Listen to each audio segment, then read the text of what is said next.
Assalamualaikum warahmatullahi wabarakatuh. Selamat pagi, salam sejahtera untuk kita semua. Yang terhormat Bapak Wahyu Purwo Santoso, SEMM CFRM CPOD. Izinkan saya Muhammad Mukromin Al-Qadri untuk memaparkan pembahasan dari ujian akhir semester, mata kuliah Cyber Security Management terkait topik Information Systems for Supply Chain Management, Uncertainties, Risk, and Cyber Security.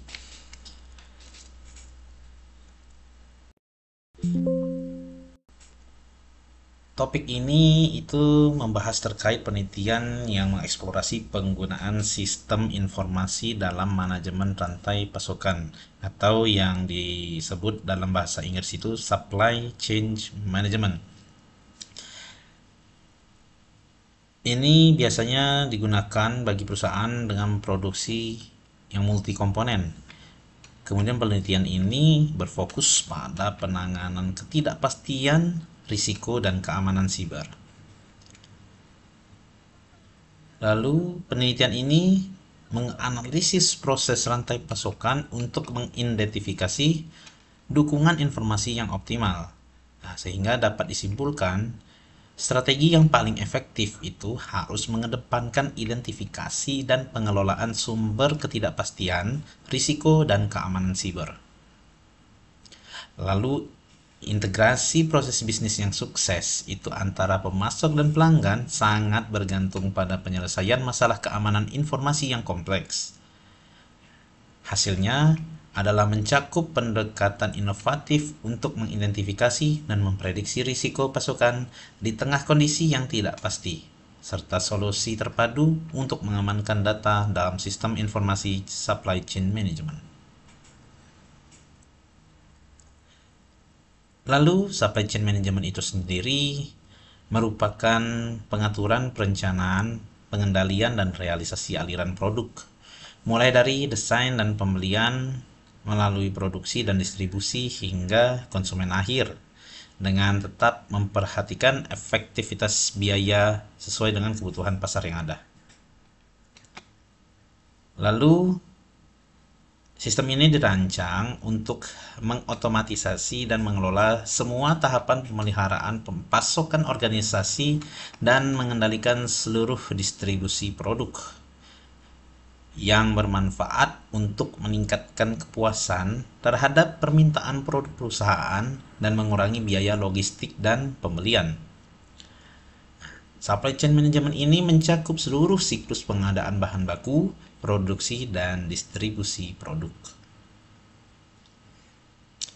Kemudian, web supply management atau manajemen pasokan berbasis web itu menawarkan keuntungan yang jelas, tetapi disertai dengan risiko keamanan siber dan ketidakpastian yang besar.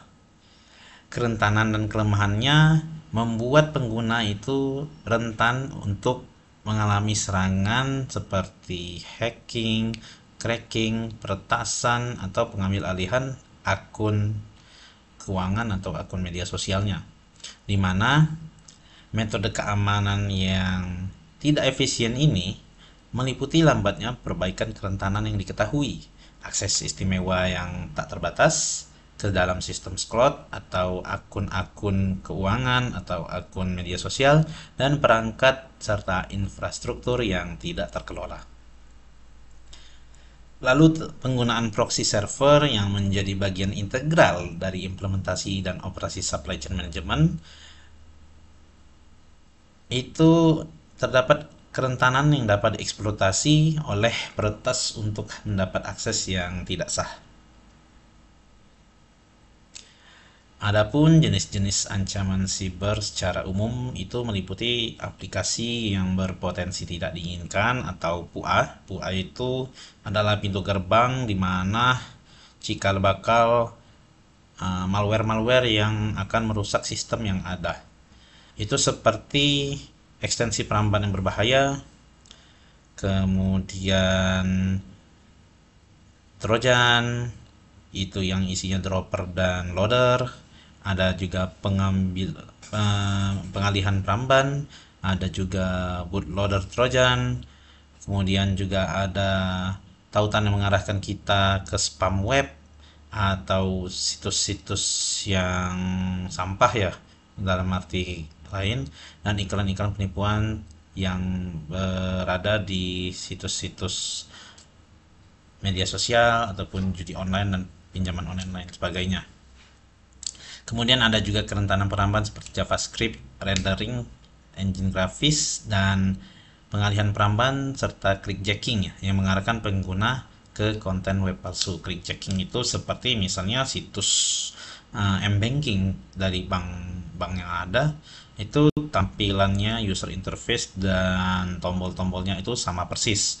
Nah, sehingga kita menganggap ini situs yang sesungguhnya. Nah, karena kita terpengaruh secara tampilan, kita lantas memasukkan data-data pribadi seperti nomor rekening, user, password, dan PIN. Nah, itu yang menyebabkan ada rekening nasabah dapat terkuras habis. Itu karena dia tertipu oleh clickjacking. Lalu statistik malware dan spyware yang ada berdasarkan topik ini berdasarkan data dari November 2017 hingga Mei 2018. Malware yang paling umum itu adalah Trojan Droppers yang muncul sebanyak 32.737 kali atau kemunculan. Lalu disusul malware umum 23 ribuan dan lain sebagainya sampai ke munculnya virus sebanyak 2.676 kemunculan. Nah, tadi jenis-jenis malware dan spyware yang umum dari November 2017 hingga Mei 2018. Lalu tipe-tipe malware umum lainnya itu mencakup ya, muatan utamanya itu trojan dan utilitas yang memfasilitasi infeksi awal ya, seperti PUA. PUA tadi kan pintu gerbang dari kerusakan yang disebabkan oleh virus-virus ya, yang menyebabkan kerusakan pada sistem ya. Itu termasuk ekstensi peramban yang berbahaya. Kemudian ada binary Windows yang mencurigakan yang menyebarkan adware dan spyware, serta penipuan di Facebook ya. Penipuan di Facebook seperti misalnya penawaran palsu itu, seperti misalnya penipuan segitiga ya, seperti penjualan motor, mobil, atau ponsel. Itu terkadang di Facebook itu sering bermunculan penipuan segitiga, padahal yang menjual bukan orang yang tersebut, tetapi dia seolah-olah menjadi penjual yang sebenarnya gitu. Barangnya benar memang dijual, tapi dia menjadi pihak yang mengaku-ngaku sebagai penjual gitu. Kemudian konten-konten media dan penipuan yang tersebar di media sosial lainnya. Lalu juga malware-malware seperti ransomware dan agen pencuri data yang dikirimkan ke node yang disusupi. Lalu spyware itu seringkali ialah bagian dari PUA ya, yang diam-diam spyware ini mengumpulkan informasi tentang aktivitas komputer ya, aktivitas komputer, aktivitas pengguna yang menggunakannya, dan itu biasanya terinstall secara tidak kita sadari ya, secara tanpa pengetahuan kita sebagai user. Di perusahaan juga spyware ini menimbulkan risiko yang berbahaya, risiko keamanan seperti pencurian informasi pegawai dan perusahaan yang bersifat rahasia, dan maupun yang tidak rahasia juga itu dapat dicuri. Kemudian pengurangan efektivitas perangkat keamanan serta eksekusi kode arbiter jarak jauh dan peningkatan infeksi malware yang lainnya. Lalu ada lagi namanya kompromi email bisnis, disingkat BEC atau Business Email Compromise, yang artinya itu adalah ancaman yang menguntungkan bagi yang melakukan. Ancaman yang menguntungkan pelaku kejahatan yang memanfaatkan rekayasa sosial untuk memicu pencurian melalui transfer dana yang seringkali menyamar sebagai atasan kita ya, sebagai eksekutif senior atau atasan atau kepala kantor dan lain sebagainya yang tujuannya adalah meminta sejumlah uang yang kemudian dimintakan transfer ke rekening yang kita tidak kenal. Nah, serangan ini biasanya dia dilakukan dengan cara pengiriman email palsu ataupun melalui pesan singkat seperti WhatsApp, SMS, dan lain sebagainya dengan meminta sejumlah uang kepada kita sebagai bawahan itu ke rekening yang seolah-olah mereka itu adalah atasan kita, karena biasanya mereka mengirimkan email ataupun WhatsApp itu dengan tampilan seperti foto profil atau tampilan nama yang di display name-nya itu menyerupai dengan atasan asli kita. Mereka itu entah bagaimana caranya mengetahui kita itu sering berkomunikasi dengan atasan kita, sehingga ada saat kita itu lengah atau sedang membahas hal yang sama dengan atasan kita dan tiba-tiba si orang ini tiba-tiba mengirimkan email ataupun pesan singkat melalui WhatsApp atau SMS, itu memang dapat terjadi penipuan ya. Kita dapat tertipu, kita karena menganggap itu ini masih terkait kerjaan yang kemarin, lalu kita lantas dengan tanpa melakukan cek yang mendalam, tanpa melakukan penelitian yang mendalam terkait isi chat tersebut atau isi pesan singkat itu tersebut, kita lantas langsung mengirimkan tanpa mengkonfirmasi ke nomor atau email yang bersangkutan yang sesungguhnya. Itu sering terjadi. Nah, saya juga pernah mengalami waktu itu kirimi pesan singkat oleh atasan, ternyata itu penipu. Nah, karena saya memiliki nomor asli atasan saya dan yang mengirimkan pesan singkat itu adalah nomor yang lain, tapi dengan foto dan tampilan nama yang sama persis dengan atasan saya. Nah, saya konfirmasi ke nomor yang satunya, ternyata bukan. Dia meminta sejumlah uang. Alasannya karena ATM-nya tidak bisa digunakan pada saat itu. Ya, untungnya saya konfirmasi ke nomor yang asli dan alhamdulillah ya saya terhindar dari penipuan. Nah, hal ini sulit dideteksi karena tidak mengandung tautan yang berbahaya atau mencurigakan ya, karena dia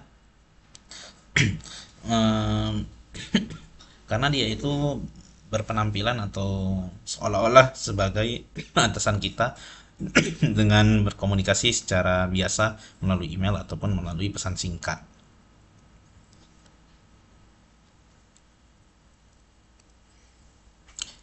Kemudian kerentanan pada layanan DevOps dan teknologi cloud.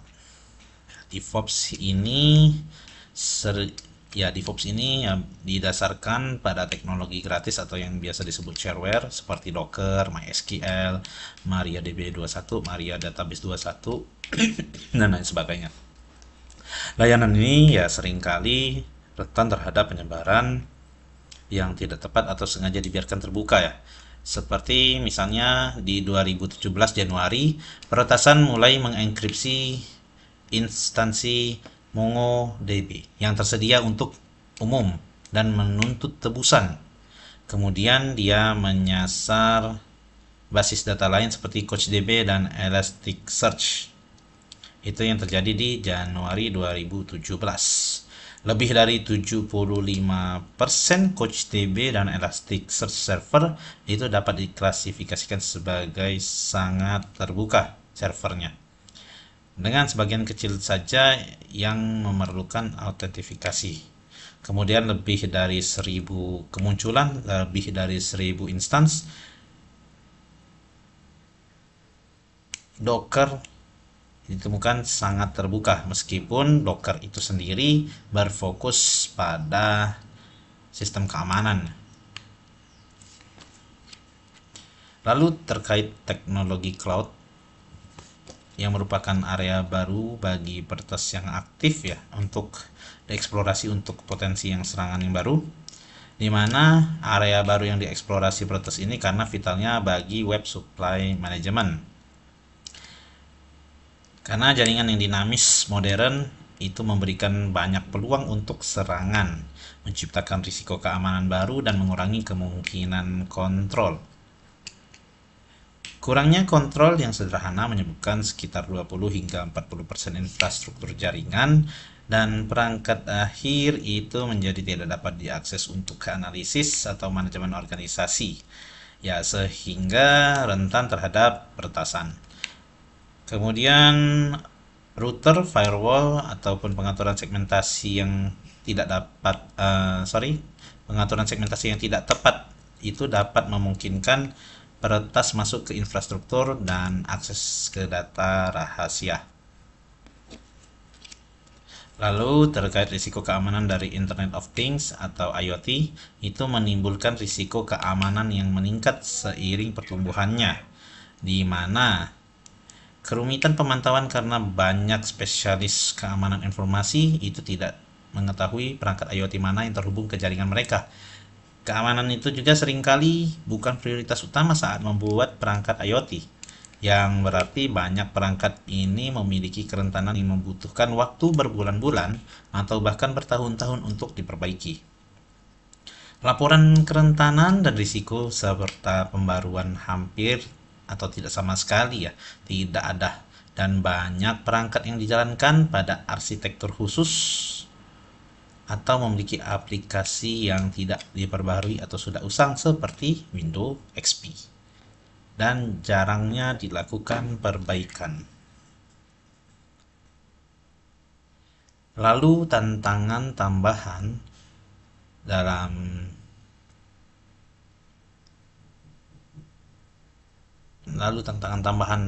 penelitian ini yaitu adalah spesialis keamanan informasi yang mungkin tidak memahami sifat alarm yang berasal dari perangkat ini, serta tanggung jawab untuk serangan IoT seringkali tidak jelas. Rekomendasi dan kesimpulan dari penelitian pada topik ini itu adalah analisis konteks keamanan real time untuk memastikan kontrol yang mudah. Karena tanpa solusi yang menyediakan pemantauan real time dan deteksi jalur kebocoran, penyerang itu dapat bergerak di dalam jaringan tanpa terdeteksi.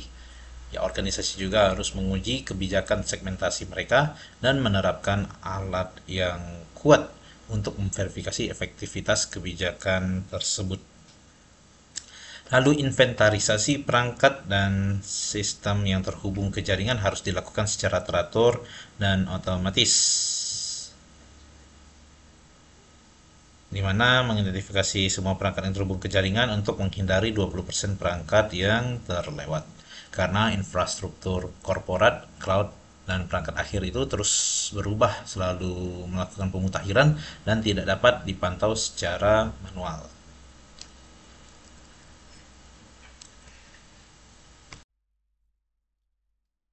Kemudian tantangan unik supply chain management itu berada di batas industri transportasi dan teknologi informasi, di mana adanya pergeseran industri transportasi dari sistem tertutup ke koneksi jaringan modern dan sistem IP untuk memenuhi permintaan konsumen akan layanan seluler dan aman yang tidak dapat ditawarkan oleh infrastruktur komunikasi yang ada. Demikianlah paparan saya terkait materi Term for Supply Chain Management Uncertainties, Risk and Cyber Security dalam rangka tugas ujian akhir semester mata kuliah Cyber Security Management. Terima kasih atas bantuan dan perhatian Bapak.